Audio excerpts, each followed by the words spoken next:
amizade e finitude. Esses são dois elementos que eu não diria que eles compõem tema em Cavaleiros do Zodíaco, mas sem dúvida eles permeiam o tema e fazem parte da história. E eu digo isso porque o desenvolvimento das amizades, de relações individuais entre os personagens, é um dos elementos mais fracos de Cavaleiros, e que a obra acha que faz bem. Não que Cavaleiros não tenham bons momentos de poder da amizade, mas como a obra é razoavelmente corrida, isto é, literalmente corrida, os personagens estão quase o tempo todo correndo. Até um Brucutu aparecer diante deles e falar: irmão, se você quiser continuar correndo, você vai ter que passar por cima de mim. E aí os cavaleiros só falam: perfeitamente, e eles passam por cima do maluco. Segue o jogo. E na minha série de vídeos falando de cavaleiros, eu sempre comento o quão a correria, o quão a objetividade da narrativa coloca os personagens em momentos extremos, em que confiar uns nos outros é muito importante. Eles verbalizam muitas vezes sobre se sacrificar, proteger uns aos outros, mas a gente não vê eles comendo um hambúrguer, sabe? Lipe, mas essa é uma história de batalhas épicas entre humanos enfrentando deuses que querem dominar a Terra.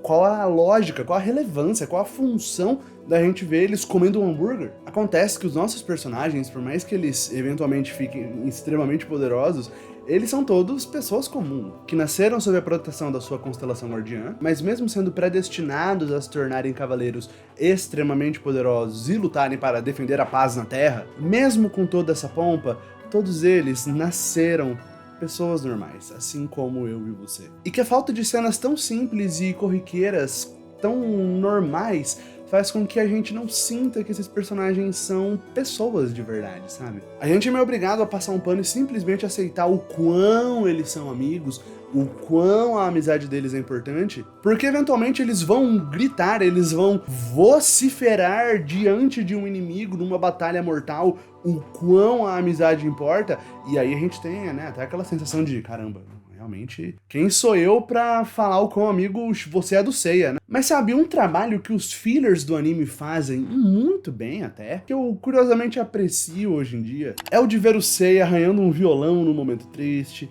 Essa cena nada a ver do Yoga e o Ikki no carro com o Yoga dirigindo. Sobre o que será que eles conversam nessa cena, cara? Ei, Yoga, coloca um som aí pra gente ouvir. Ikki, você tem cara de quem curte um Black Sabbath? Black Sabbath? Eu gosto do Periclão.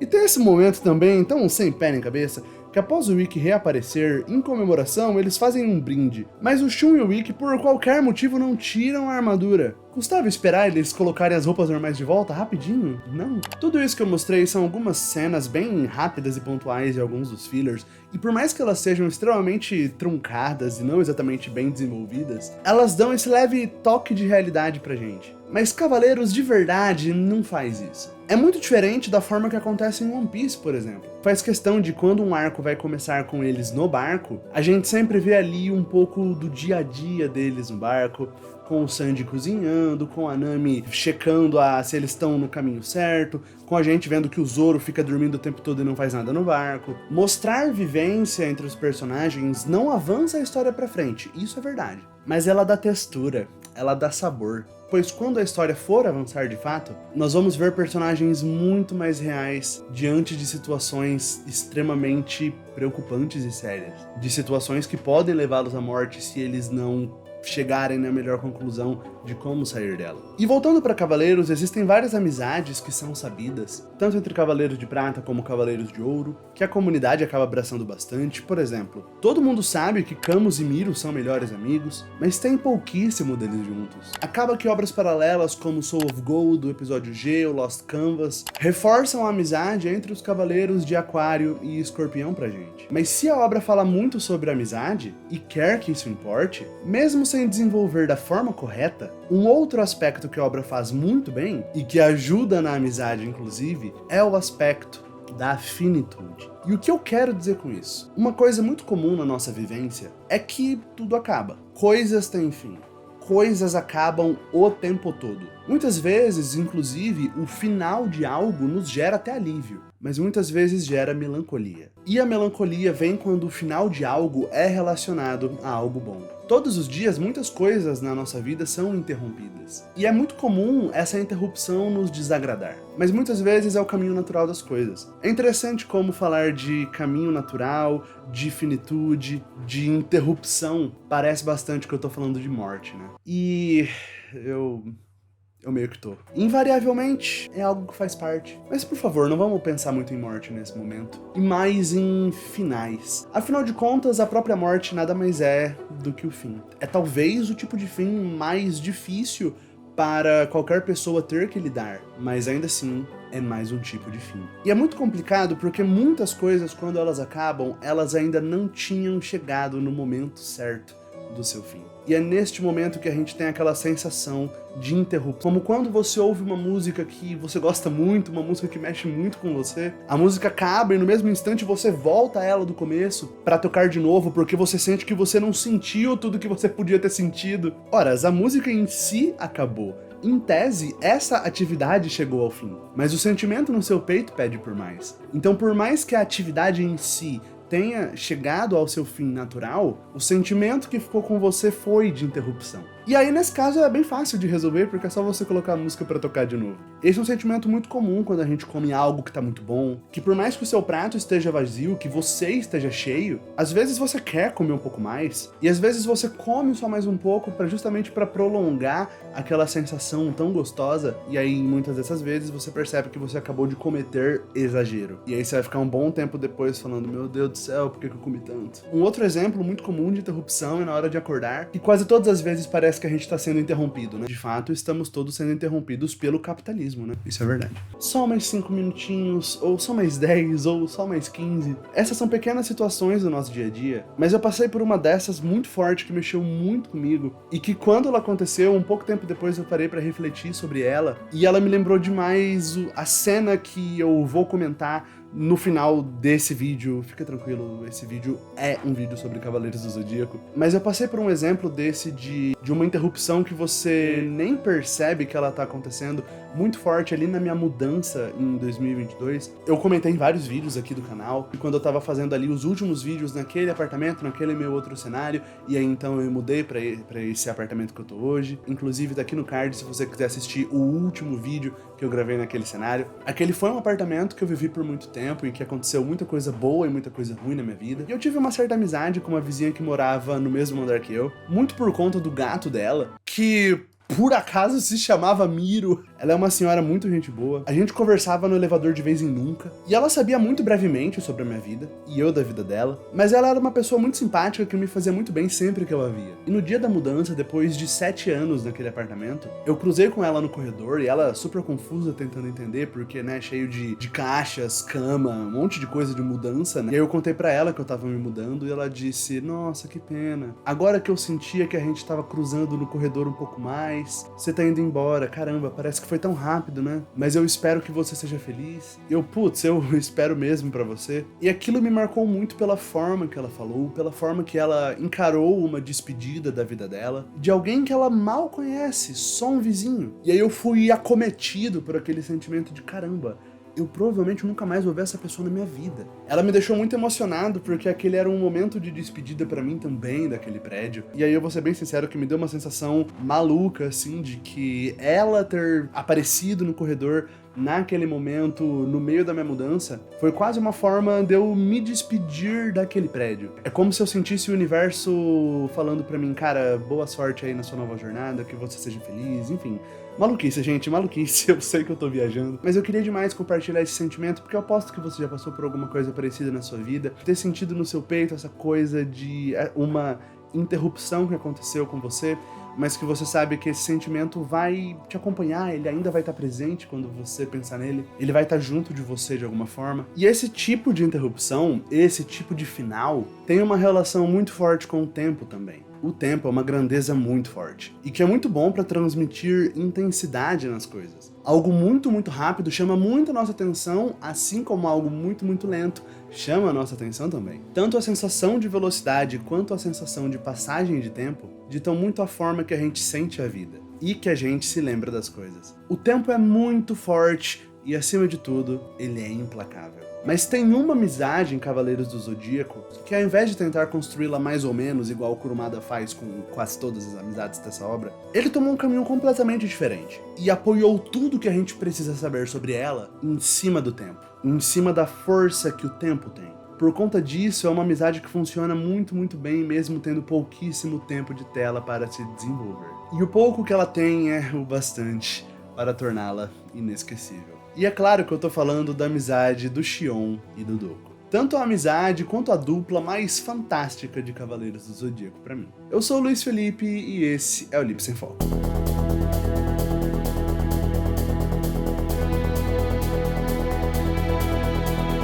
Como esse vídeo continua a história de Cavaleiros do Zodíaco dentro da minha série, eu preciso dar um pouquinho de contexto, vamos lá? No último vídeo a gente falou de um trecho que é o meu favorito de um modo geral, que é o do momento em que as exclamações de Athena se colidem. De um lado Saga Camus e Shura, e do outro Mumiro e Aioria. E cabe aos Cavaleiros de Bronze, cabe aos jovens, resolverem o problema gerado pelos adultos. Eu sei que no mangá quem resolve toda a situação é o Shiryu sozinho, mas eu acho isso tosquíssimo. Eu prefiro demais a forma que é feita no anime. Athena, à distância, pede que os cavaleiros levem os renegados até ela, e essa é uma cena poderosa destes 6 dourados tentando se entender de alguma forma ali, e chegando até a Saori, que acaba pedindo para que Saga a mate, pois Shaka havia entendido que essa era uma forma de despertar o Araya-Shiki, o 8º sentido, e poder combater Hades no mundo dos mortos. Sim, a Saori morre, mas não exatamente morre. Pois pelo que a obra nos dá a entender, se você tiver um controle de cosmo muito poderoso, você consegue, ao morrer, despertar o 8º sentido, e assim é como se você não morresse de verdade e chegasse com vida no mundo dos mortos. Não faz tanto sentido assim, mas é que, pra ser justo, tanto Shaka quanto Athena não faziam a menor ideia de que existia no castelo de Hades uma literal passagem que era só você pular nela e aí você ou morreria ou chegaria vivo do outro lado e assim despertando o 8º sentido, né? Então nesse sentido, tanto o sacrifício de Athena quanto Shaka possuem sim bastante valor. Após a morte da Saori, os Cavaleiros de Bronze encontram Xion no pé da estátua de Athena. Xion transforma a estátua na armadura de Athena. Além disso, também é aqui que Xion conserta as armaduras deles, utilizando o sangue da deusa Athena e levando suas armaduras ao poder máximo. Então, os Bronze Boys se despedem e partem ao castelo de Hades, ao encontro dos renegados e do trio Mumiro e Aioria para irem ao inferno. Todo este trecho é tão célebre na obra, é tão memorável, é tão lembrado, que eu quero justamente trazer à luz um momento que as pessoas não falam muito, que é da cena da despedida entre Doku e Xion. Quando a gente volta um pouco mais para trás na saga de Hades, a gente chega no momento que Mu é detido pelo seu mestre e acaba cedendo passagem aos renegados pela casa de Ares contra sua vontade. Aquele era o mestre de Mu, Xion de Ares,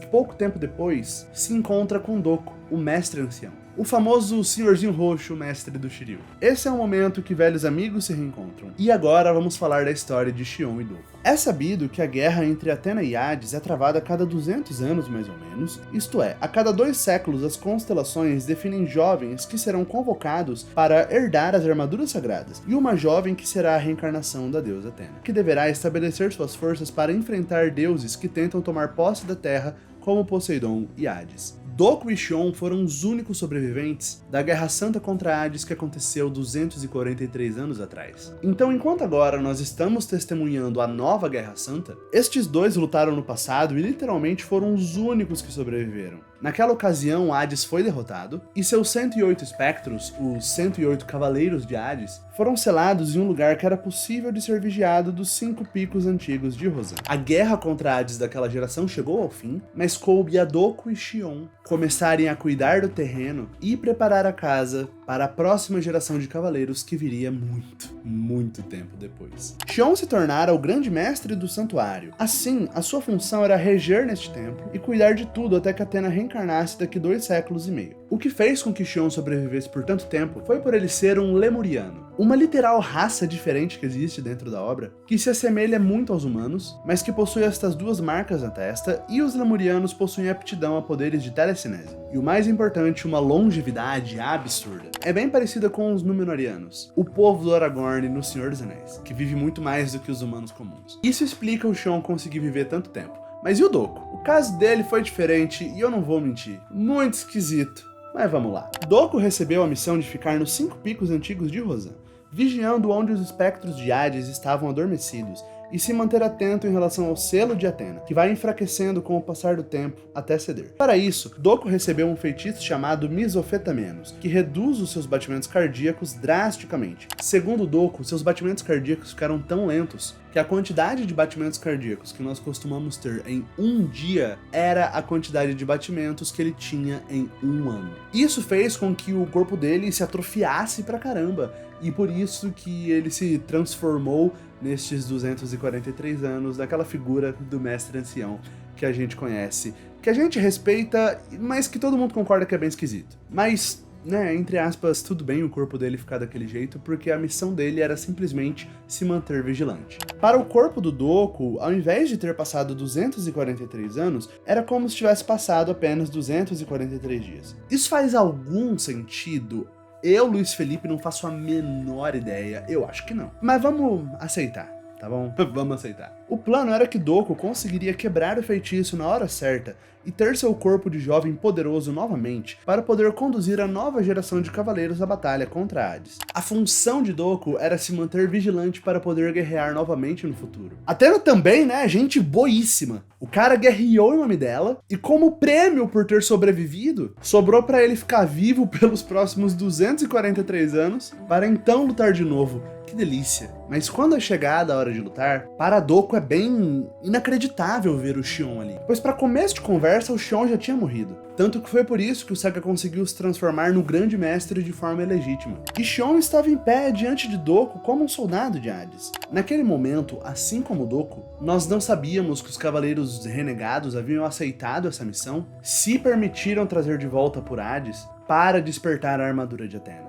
Esta missão era tão importante, pois o único que sabia dessa informação era o próprio Shion, que havia sido mestre. Mas naquele momento, Doku não sabia que seu velho amigo estava brincando de faz de conta. Pense como foi para este senhorzinho roxo rever um amigo que facilmente nós entendemos que era praticamente como um irmão, depois de tanto tempo, estar do lado do inimigo que eles combateram juntos no passado. Doku sabia que deixar Shion seguir em frente, ao lado de Saga, Camus e Shura, traria um resultado desastroso, pois Shion era extremamente forte. Então, ele inicia uma luta contra seu velho amigo. A obra dá a entender que a luta entre esses dois se estende praticamente pelo arco todo, mas após a cena da morte de Atena, nós vemos ambos correndo juntos, como companheiros. Dá pra supor que o Shion explicou rapidinho pro Doku o que estava acontecendo, e então eles seguiram o mais rápido possível para o final do santuário. Shion então cumpre a sua missão transformando a estátua na armadura de Atena e confiando aos Bronze Boys. Mas neste ponto, as vidas temporárias que Hades havia concedido aos Cavaleiros Renegados estavam perto do fim. Afinal, tudo que eles tinham era apenas 12 horas. O tempo, como sempre,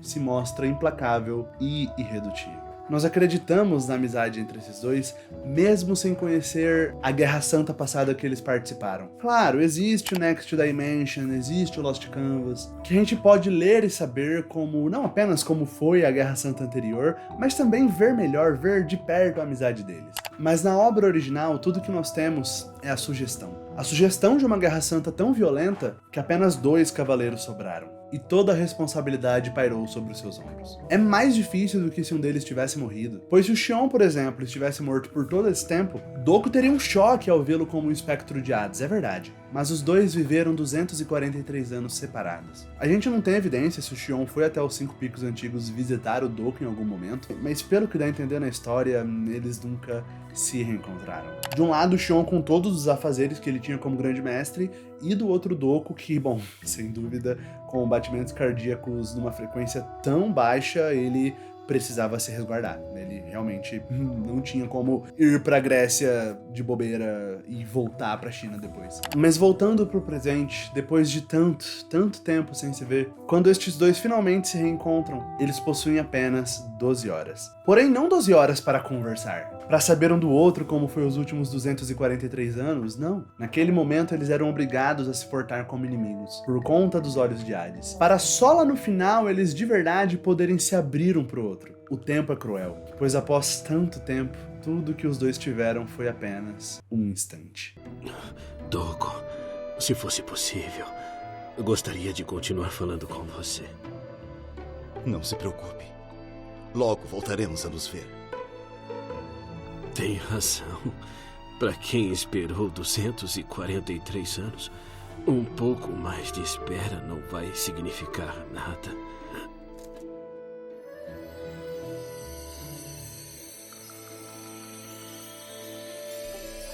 Até que nos reunamos novamente. Adeus, meu amigo. Como eu amo essa cena. Esse trechinho que você viu acontece entrecortando com o momento que o castelo de Hades está desabando, com os Cavaleiros de Bronze prestes a despertar o Araya Sheik e irem para o inferno. Essa mini conversa não é feita para chamar a atenção. mas ela me conquista tanto, porque ela é mais do que o suficiente para que eu acredite na amizade entre Doku e Shion. Assim como muitas interrupções na nossa vida, assim como muitos momentos que a gente quer mais, em que a gente quer tanto que dure, essa conversa mostra como nós não temos todo o tempo que nós gostaríamos de ter, e que por um lado, o que faz esse momento ser tão especial é justamente a indução do que ele poderia ter sido, ao invés do que ele realmente é. Seria bonito nós sabermos que Doku e Shion ficaram horas a fio sentado conversando, com Shion contando como foi ser o grande mestre do santuário por todo esse tempo, contando muita coisa boa que aconteceu com ele, contando muita coisa ruim. O Doku contando pra ele como foi a experiência de cuidar, de ficar nos 5 picos antigos de Rosan.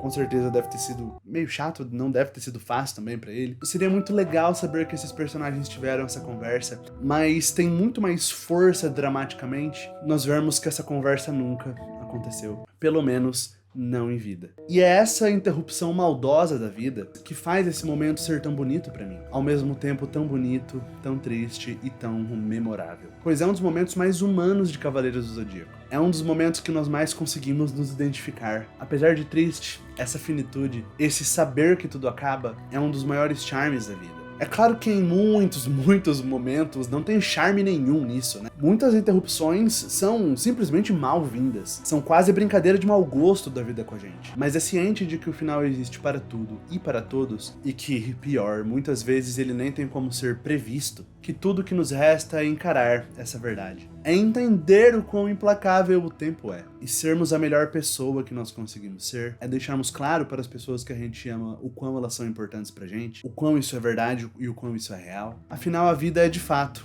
um sopro. E é num sopro tão sutil que a gente vê uma amizade tão triste e tão trágica se sustentar por 243 anos. Mas que sem dúvida eles irão se reencontrar. Pessoal, muito obrigado por ter chegado até aqui nesse vídeo. Esse é um vídeo que eu queria fazer há muito tempo, só que esse era um texto difícil de colocar pra fora, sabe? Por mais que toda a minha série analisando Cavaleiros do Zodíaco seja, na minha opinião, bem sensível, seja um tanto quanto diferente, esse pra mim eu precisei ainda mais de tempo pra digerir essa ideia, sabe? Pra perceber o que eu conseguia falar sobre Doku e Shion. E eu fico muito feliz com esse resultado, e principalmente por você ter chegado até aqui. Se você tá me ouvindo falar isso agora, saiba que isso realmente é muito importante pra mim, por você ter chegado até o final dessa ideia que eu queria tanto compartilhar. Deixa o seu comentário aí embaixo e curta esse vídeo. Aproveita e manda tanto esse vídeo quanto algum vídeo da minha série de Cavaleiros do Zodíaco que você gosta pra algum amigo, porque isso me ajuda muito. No mais, pessoal, eu fico por aqui. Eu sou o Luiz Felipe e esse é o Elipse em Foco. Valeu!